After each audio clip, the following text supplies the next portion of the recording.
As Hashem, we're starting today Masechta Eruvin. So we'll start from the first Mishnah in Masechta Eruvin. Before we start, as a Betur Hakdama, just a few words about a Mavoi. So a Mavoi is a side street.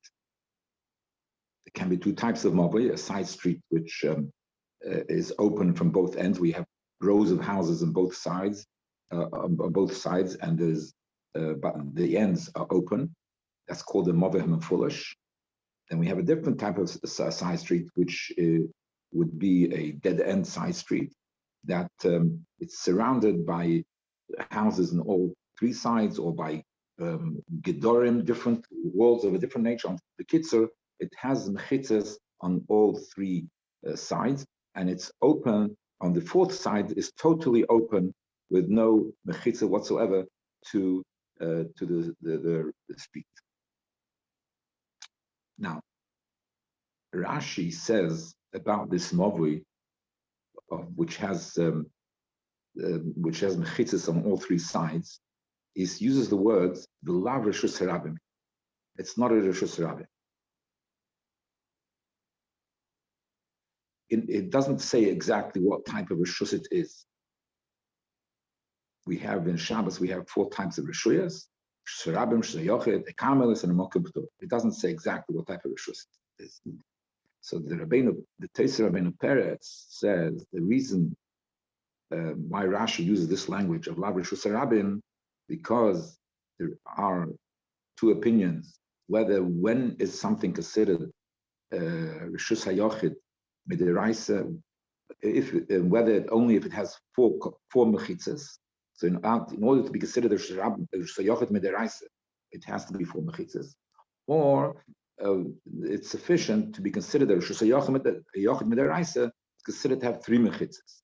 So since Rashi does not want to get involved in this machlekes, so that doesn't want to discuss it over here. Therefore, he just mentions the Lav Reshus Harabim. So this Mishnah will go according to all opinions. Whatever the status of the mavui of this side street, the Chachamim, they were geyser that one is not permitted to carry in that side street, whatever the status may be, because they're worried that even though midiraisa one is permitted to carry in that side street, because it definitely is not a reshus harabim like Rashi says, so one is permitted to carry midiraisa in that side street. Nevertheless, the Chachamim did not allow to carry in that side street unless you fix the status of the mavoi by putting on the fourth side, which doesn't have a mechitza, either putting a beam across the top of the mavoi, or by making a lechi, which is a standing post on the side of the mavoi, and the lechi has to be a minimum of 10 tfachim high. So, but that goes on the side of the mavoi, and then the beam, which is called kaira, is, like I mentioned, goes over the top of the opening of this mavoi.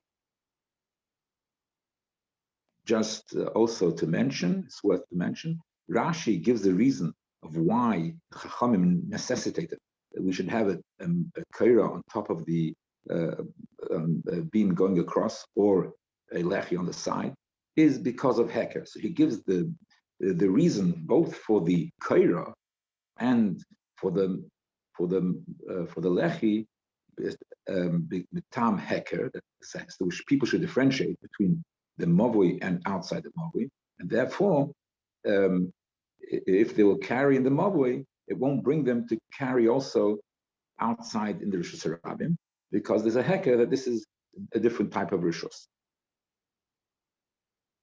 The truth of the matter is, as we will progress in the Gemara, we will learn that there are a few reasons for kaira, whether it's because it's considered a Pesach, or it's considered a mechitza, or misham heker. And that's actually the halacha. The halacha is that the kaira is considered, is the reason why it's matya the mavui, is because it's a heker. and by lechi, and like I said, that is talking about halacha. It's tam heker. Masha'enki by lechi, there are also two opinions whether lechi is because of a heker, or whether lechi is because it's considered a mechitza. The lechi itself, that post, is considered the fourth mechitza. But the Rashi anyway here says the tam heker, and maybe the Rashi's reason is because even though even the opinion which holds that lechi is the tam mechitza, which that's the halacha, nevertheless it also needs to have, maybe the reason of Rashi is that it also needs to have a status of a heker as well. We will start the Mishnah now. Movoi, the side street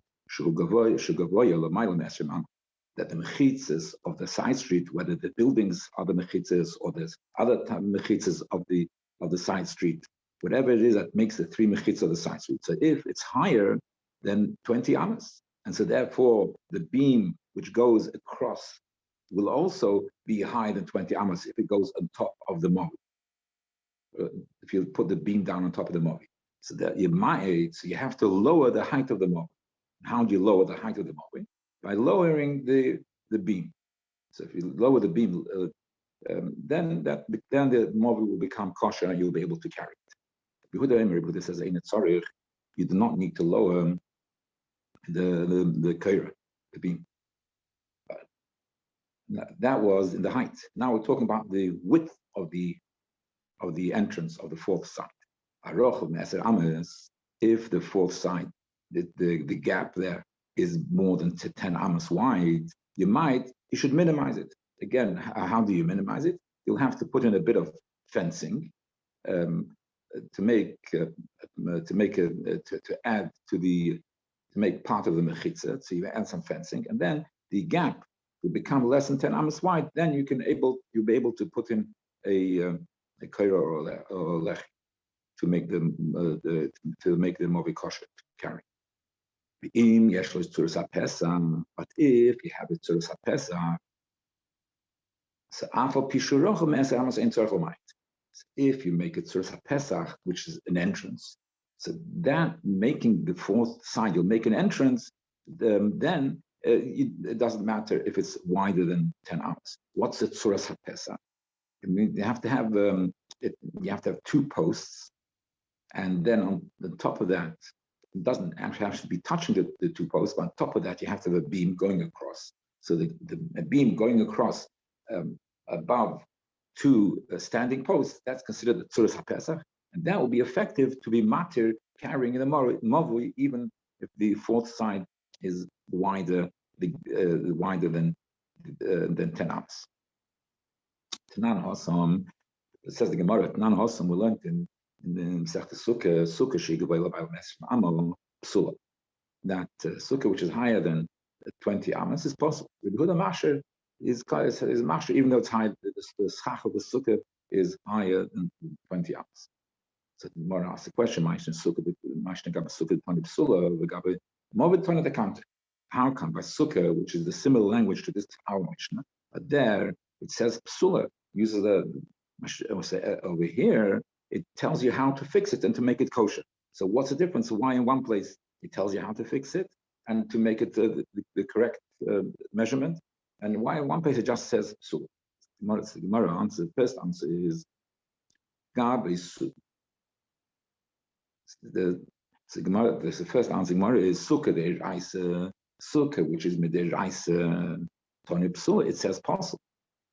Rashi explains that since the Sukkah, the dinim are there, it says in the Torah, it says Leman Yeidu Sechem Kiba Sukkah says Shaft is Bnei Yisrael. That means that you have to be able to see the schach in order to remind you of that you're sitting in the Sukkah. So therefore, since already the din of the height of the Sukkah already it says in the Torah, so therefore the Chachamim, when they speak about that din, so they are referencing back to the din of the Torah. So therefore, it's sufficient for them to say the psula. They could say that how to fix it, but since it's already, the halach has already been discussed in the Torah, and they're only referencing back to the Torah, so therefore they prefer in such a situation just to say psula, because more with the rabbanon, tonot the counter. Since the more is on the rabbanon, therefore that means that this you can't reference back, because this, when you say the Tanu is saying the Mishnah, they are saying that it's the first time this din is being told. So therefore, you're not referencing back to anywhere. So therefore, the Tana has to tell us how to make the mavui, and therefore it has to tell us that if it's this high, you make it lower. It's because it's not referencing back to anything which was mentioned before. In other words, when it's, but the Raisa, the Tana could have also said how to fix it. He could have said how to fix it. But the Tana prefers, since it doesn't have to say how to fix it, because the most of the dinim have already been said in the Torah. So therefore, it's the Tana then prefers to just be shorter and say psula. Whereas when this is the origin of the halacha, is the saying of the Tana, or it doesn't matter. The Tana, it could be that the Tana is repeating something which was said by the Chachamim sometime earlier. They're repeating the same Mishnah, but it's something which the Chachamim originally, they are the ones who said it. So that Mishnah, which was coined by the Chachamim, it was coined in a way to tell you, to give you the details of how to make it, and it's not appropriate to use the word psula, because that's only when you're referencing back to something else. Then you would use the word psula.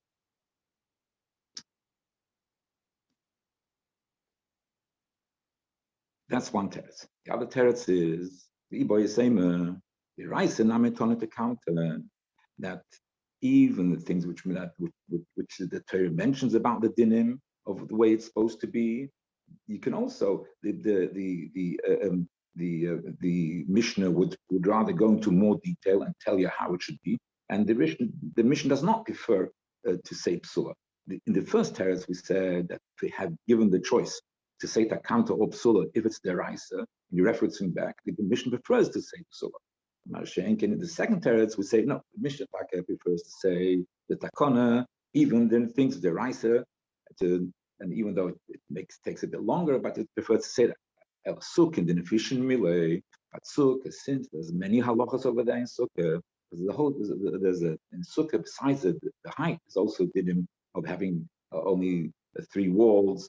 They need to have 3 walls and not less, and that has to be tzilsumar of mechamasa, and also it has to be higher than 10 tvachim. So since the whole number of dinim, so therefore if the Mishnah would say each one how to fix it, how to fix each one of those cases, if it's done in the wrong way, so then it would take up much more time, and therefore sukkah and efficient meal posik v'tani psula. The Tana says psula because we have the cloud that the person should always teach the b'derech ktsara, and so therefore in that case it says psula. Marvin is lein efficient meal, that is not. It's only one halacha which we're talking about, and so therefore Tana Takanta. So there's no reason. It doesn't make it much shorter by saying the word psula. So therefore the Mishnah doesn't mind saying of how to fix it.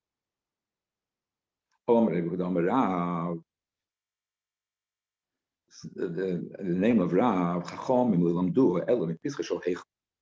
And this size which we have in the Mishnah that tells you that the height of the mavui is the maximum height of the mavui is esrim amah. And later we'll learn the Mishnah also in the Gemara later in the Adar I that's also relevant to the width. That according to Rav, also the width you learn out from the Hechel.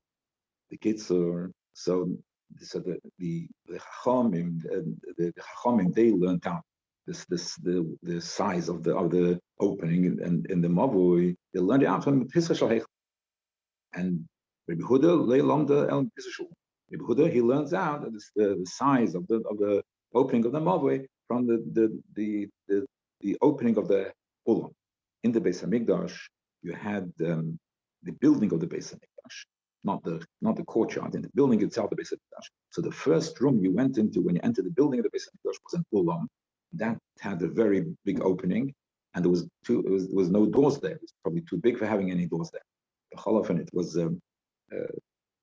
the width, the height was of the entrance was 40 amas, 40 cubits, and the width was 20 amas.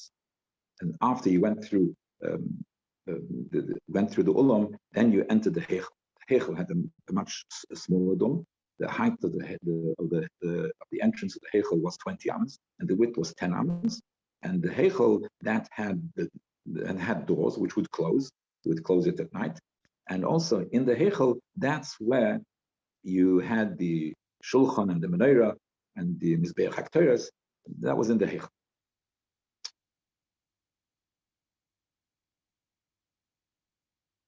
So the Gemara goes into detail of the heichel and the ulam. The Snam we learned in the Mishnah, heichel, the entrance of the heichel, govay esrim amma, the height is 20 amas, and the width is 10 amas, and 10 amas.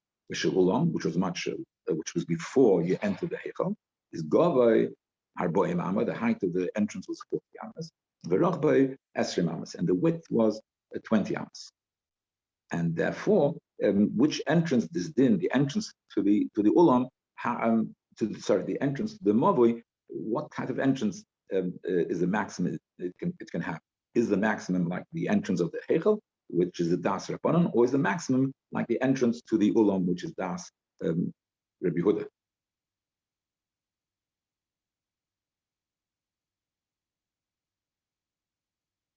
And the Gemara says, "Shnei mikra echad dorshu." And both of them, both Rabbi and Chachamim, they learn out from the same pasuk, because we have the entrances to the ulam and the heichel. So we need a pasuk to tell us that entrance is called a Pesach, because the Ritva explains that according to Rav, the reason why the Korah and the lechi is matter that you're able to carry in the mavui is because it's considered a Pesach. It's considered an entrance. So therefore, the gap is considered an entrance. So therefore, it's not a break in the mechitzas. You have mechitzas, and the gap which you have on the fourth side is an entrance. No, if it's an entrance, it's also mechitzas, and therefore that is the reason. Since you have the entrance of the mechitzas there, it's the entrance of the mechitzas, so that's fine enough. That permits you to carry in the mavui, and that's the reasoning of Rav of why what is the reason of how the mavui, the koira and lechi, permit you to carry in the mavui. Anyway, so therefore you need to it should have the gather of a Pesach. And so therefore, how do you know what size has a gather of a Pesach? So we learn it from the Torah. From the Torah is where you learn out what has a gather of a Pesach. So now, does the entrance of Olam have a gather of a Pesach? Does the entrance of the Eichel have a gather of a Pesach? So that's what he says. That's why he says Shnei Mikra Echadosh, because it says V'shlocha to Pesach Oyel Meir. You should shech the korban by the Pesach of Oyel Meir. So therefore, you see that the Oyel Meir is considered a Pesach. And now, the Oyel Meir does not mean only the Oyel Meir. It's also in the Beis Hamikdash. You shech the korbanos by the Pesach of the Beis Hamikdash as well. So therefore, the Rabbanon Sabri, the Rabbanon hold, and so therefore the functions of the Oyel Meir were there in the Heichel, because the Oyel Meir was a place where you kept the shulchan and the menorah, etc., and that was there in the Heichel. So in the Beis Hamikdash you had an extra room. The ulam was an extra room which was in the Beis Hamikdash, which wasn't there by the Oyel Meir. So therefore, when the pasuk says "V'shachat Pesach Oyel Meir," the Rabbanan Sabri, the Rabbanan say Kedushas Ulam Chud, that the Kedusha, the Heichel, the Ulam are two separate Kedushas, and therefore the Ulam does not have the Kedusha of the Heichel, and so therefore you would, for instance, not be able to light the menorah in the Ulam, and so therefore when the pasuk says Pesach Oyel Meir, the equivalent in the Beis Hamikdash would be the Pesach Heichel. And so therefore it's considered a Pesach, and it's considered a Pesach, and that has a din of the Pesach Olam, the Pesach Heichel. Kedushas Olam Lachut, but the Kedusha of Olam is a lower Kedusha than the Kedusha of the Heichel according to Rabbanan, and therefore that when it says it, so therefore the word Pesach, the term Pesach, which says by Olam, is not referring to the Olam, and therefore it doesn't have a din of a Pesach, and therefore we don't learn it out when you get to Mov. It says in the Heichel. Rabbi holds Heichel Olam Kedusha Achaz. He holds that Heichel and the Olam are the same Kedusha. And so when it says the pasuk Pesach El Meir, he says that the Ulam is really just part of the Heichel. Okay, it's not exactly the same like the Mishkan, but it's equivalent. And the Ulam is also not only the Heichel is equivalent of not only the Heichel is the Heichel is equivalent of the El Meir, but the Ulam is also equivalent of the El Meir. And therefore, when it says Pesach, it's referring to as well the Pesach of the Ulam as well. That's one way of explaining the machlokes in Rabbi Yehuda and the Rabbanan according to Rav. Another way, it seems to me that when we say the Iboy Sema, this second way of explaining the machlokes, so Rabbi Yehuda does not learn out from the pasuk of Pesach Oyel Moed. The first way, both Rabbi Yehuda and the Rabbanan learn out from Pesach Oyel Moed. Pesach of the Moed, they learn out from Pesach Oyel Moed. Which actually, according to Iboy Sema, only the Rabbanan learn out from Pesach Oyel Moed, not Rabbi Yehuda. Iboy Sema, the Rabbi Yehuda Namik Dushus Olam Lachut Dushus Heichel Lachut. But even Rabbi Yehuda, he also agrees that the Heichel and the Olam are two separate kedushas, and therefore the pasuk Pesach Oyel Moed would not be referring to the entrance of the Olam, because that's a lower kedusha. The reason that he holds that the entrance to the Moed is good enough if it's the size of the it's good enough if it's the size of the entrance to the Olam. T'chsiv el Pesach Olam Habayis. Because the pasuk says that Pesach Olam Habayis. So you see in the pasuk in Tanakh that the Olam, the door, the entrance to the Olam is also called Pesach. No, so we don't have a pasuk in the Torah that it's such a size is called Pesach, but we have a pasuk in Tanakh that the size of the opening of the Olam is called Pesach. So that's good enough for us to learn out the din of Pesach Benegeya to Mavui. Just to say that Tosfos points out there's no such pasuk as El Pesach Olam Habayis, but this pasuk is a combination of two psukim that it says in one pasuk it says Olam Habayis, another pasuk it says Pesach Habayis. So therefore the combination of the two psukim is as if it says Pesach Olam Habayis. So therefore the Kalpan is a kasha on the Rabbanan. Why do they say that it has to be only the size of the Heichel? Because we do find in Tanakh that the opening of the Olam is also considered like a Pesach. So the Chacham say they disagree that the intention of the combination of the two psukim is not to make that the Pesach of the Olam is considered a Pesach. That's not the intention. If it would have said in the pasuk Pesach Ulam, then it's like you say. So we see that Tanakh it calls the opening, the larger opening of the Ulam, we call it Pesach Hashtag, the Pesach Ulam Habayis. So now it says Pesach Ulam Habayis. This is the combination of two psukim. So therefore, the Pesach is not referring to the opening of the Ulam. It's Habayis Hapasuch Ulam. When it says Pesach, it's referring to the opening which there is there, and it means the opening of the Heichel, which is there. The Habayis Hapasuch Ulam. Okay, so now the Gemara is asking kasha on Rav. So Rav, he said that they learn from the pasuk from Pesach Oyel Moed. How can you learn from the Pesach Oyel Moed? Hi, Mishkan. He said you learn from Pesach Oyel Moed. The Pesach Oyel Moed is talking about the Mishkan. Yeah, it's not toward the Pesach. It's a much smaller Pesach. It's only 10 amas high. It's not this. So how can you learn? And you say that you learn at Pesach from the Heichel. So the Gemara answers, Ashtrichem Mishkan the Ikri Migdash. We find psukim that it says that the Mishkan is called Migdash. In other words, the pasuk says Migdash, and it refers to the Mishkan as well. For instance, there's a pasuk which says in Pasha Kedoshim, says Mikdoshe Tiro. So it's Mikdoshe Tiro. So it seems from traces that the dinim which we learn out from Mikdoshe Tiro will apply also to the Mishkan. So the Mishkan is called, it says Mikdosh Tiro, but they apply also to the Mishkan, because Mishkan, Ikri Mikdash. Or Mikdash, the Ikri, or Mikdash, the Ikri Mishkan. And also the Beis HaMikdash is called Mishkan. So therefore, when it says Oyel Moed, which is the Mishkan, so it's referring to the Mikdash as well. It's called Oyel Moed and Mishkan, because Oyel Moed and Mishkan interchangeable. It's referring to, and it's referring to Mishkan as well. It's referring to the Beis HaMikdash as well. If you won't say that, the Ha'omer, the Omer Shmuel, it's said in the name of Shmuel, Shlomim, Shochtam, Kedim Psichodan Sahecho, Psul. That it's Shlomim, which if you shech this, the Karm Shlomim before the doors of the Hechel have been opened in the morning, before the mission. So then it's possible. Why? It says, V'shachat Pesach Eil Meir. It says, Pesach Eil Meir, Bizman Shepsuchin, Lo Bizman Shehem Nu'ulim. Right. So that's what the Shmuel says. That you learn out from that pasuk that the Shlomim is possible if the doors are open. So, but it's talking about the Mishkan. It's a Mishkan. So how can Shmuel say that the dances of Hechel are closed, the carbon is possible?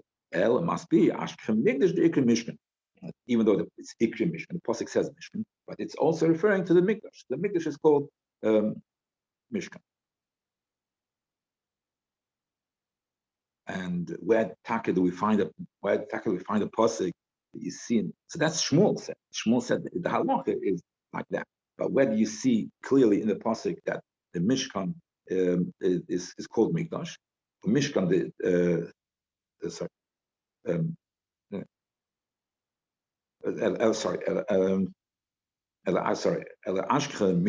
Mishkan the Ikri Mikdash. So you see that the Mikdash is called Mishkan sometimes, and sometimes Mishkan is called Mikdash. The Gemara asks, Mishkan, Mele the negate to the din of Shmuel that the Mikdash was called Mishkan. So that we find a pasuk like that. And that's in Parshas Bechukosai. And Parshas Bechukosai is part of Vayikra. The whole Vayikra, the whole Chumash Vayikra, Rashi says, was said in the Oyel Moed. So therefore, when it says when a sat is Mishkan, which is in Parshas Bechukosai, it's obviously not referring to the Mishkan which is already built. It's referring to the Beis HaMikdash. So you see that the Beis HaMikdash, it's called Mishkan. So that we understand. Ela Mishkan the Ikri Mikdash Minola. Why do we know that the Mishkan is called Mikdash? You'll say the Chsiv because it says in the pasuk V'nos HaKosim Neis HaMikdash, which is referring to the Kimas HaMishkan. So he's talking about the Mishkan. He's talking about the Mishkan, and it says Neis HaMikdash Kimas HaMishkan Ad Boyam. Ad Boyam. Yeah. So that's not a raya that the Mikdash is called Mishkan. Zahu ba'oring sit, because it's referring to the Oren. So you see the Oren is part of the Mishkan, and the Mikdash is not referring to the Beis HaMikdash. Noisi HaMikdash is referring to the Kelim of the to the Oren, which is part of the Kelim of the Mishkan. Also, the Mikdash Chanti B'Seicha, because the pasuk in Truma says also the Mikdash Chanti B'Seicha, and they were going to build the Mishkan. So you see that the Mishkan is called Mikdash.